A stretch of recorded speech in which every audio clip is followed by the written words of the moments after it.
Halo nakama, selamat datang di channel Anime OP. Yuk, sebelum masuk ke pembahasannya, jangan lupa like video ini ya bosku. Like dari kalian akan menambah semangatmu untuk terus memberikan informasi terbaru mengenai One Piece pada nakama semua. Nah, melanjutkan cerita yang terjadi pada chapter sebelumnya. Cerita pada chapter kali ini akan diawali dengan memperlihatkan kelanjutan kisah masa lalu Raja Haral yang terjadi 109 tahun yang lalu.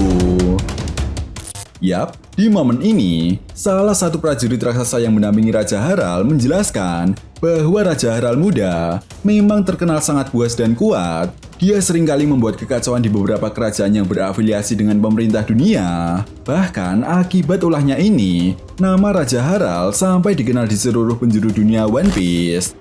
Tetapi sayangnya kita belum dijelaskan secara detail bagaimana kelanjutan kisah masa lalu Raja Haral, baik itu sebelum ataupun sesudah menjadi Raja Elbaf.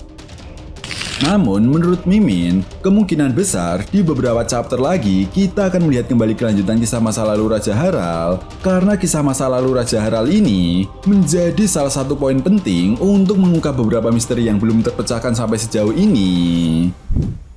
Nah, setelah kita melihat masa lalu Raja Haral, kita bisa melihat keadaan di dunia matahari saat ini, lebih tepatnya di dekat hutan Elbaf, tempat di mana Im Sama berada.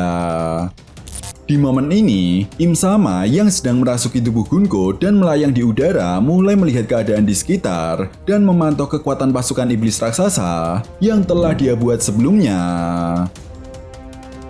Yap, seperti yang kita tahu ya bosku, memang tujuan Im Sama untuk merebut negeri Elbaf adalah untuk menciptakan kekuatan tempur yang akan digunakan oleh pemerintah dunia di pertempuran akhir nantinya. Itu sebabnya Im Sama ingin memastikan terlebih dahulu pasukan iblis raksasa yang telah dia buat bisa menandingi kekuatan Dewa Matahari Nika dan aliansinya atau tidak. Selain itu, sebenarnya Im Sama ini bisa saja langsung membereskan semuanya dengan cepat. Tetapi Im Sama sepertinya lebih memilih untuk mengawasi terlebih dahulu dan akan langsung bertindak apabila terdapat sebuah ancaman. Nah, menariknya, tepat di momen ini saat Im Sama melihat keadaan di sekitar, tiba-tiba dia menatap pedang Elbaf yang sangat besar yang tertancap hingga ke dunia bawah. Seperti yang kita tahu ya bosku, saat pertama kalinya negeri Elbaf disorot, kita bisa melihat ada sebuah pedang raksasa yang sangat besar yang tertancap di pohon Adam, di mana pedang ini pun sempat menjadi sebuah pertanyaan besar di kalangan para fan One Piece. Apakah mungkin pedang yang hampir memiliki ukuran yang sama dengan pohon Adam ini adalah sebuah pedang yang pernah digunakan oleh seseorang di masa lalu? Jika iya, lalu siapakah pemilik pedang tersebut? Karena seperti yang kita tahu juga, ukuran raksasa Elbaf jauh lebih kecil berkali-kali lipat dari ukuran pedang tersebut. Itu sebabnya apa yang dilakukan oleh Im Sama ketika menatap pedang tersebut seolah menjadi sebuah petunjuk jika Im Sama memang mengetahui tentang asal-usul pedang tersebut. Dan benar saja, tepat di momen ini juga kita bisa melihat sebuah flashback singkat yang menampilkan era dunia pertama.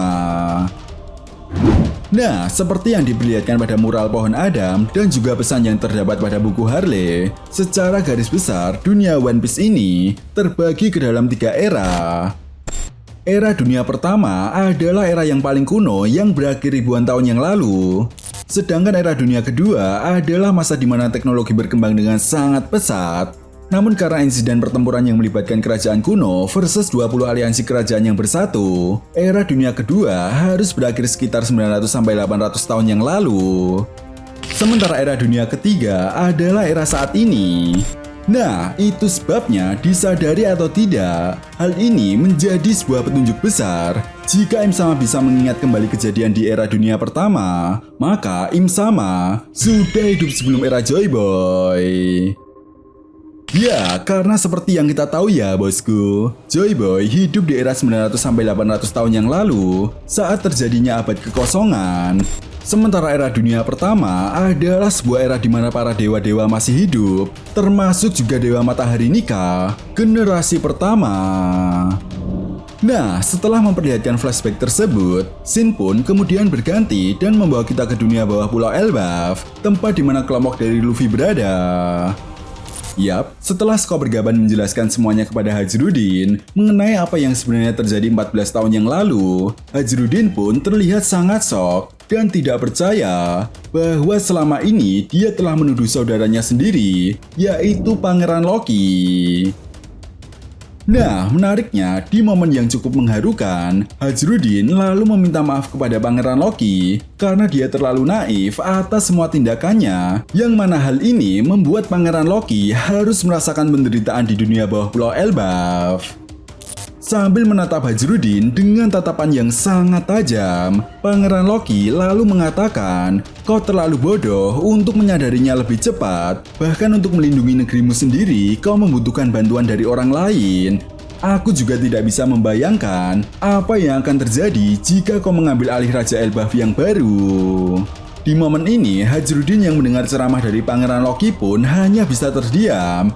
Sementara itu Skoper Gaban yang melihat Hajrudin hanya terdiam lalu mengatakan, "Kau adalah raksasa yang luar biasa, Hajrudin. Kau berani mengakui dan meminta maaf atas semua tindakanmu, dan sebelum ada penyesalan di akhir. Jadi, apa keputusanmu sekarang?"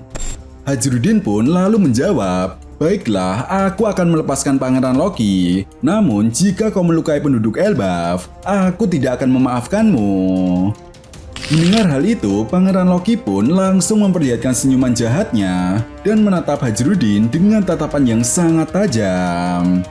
Nah, dalam sebuah halaman ganda yang sangat epik, kita pun diperlihatkan Pangeran Loki yang telah bebas. Dan tepat di momen ini, Pangeran Loki lalu berteriak hingga membuat beberapa anggota bajak laut topi jerami yang sudah duluan naik ke dunia matahari pun berhenti sejenak.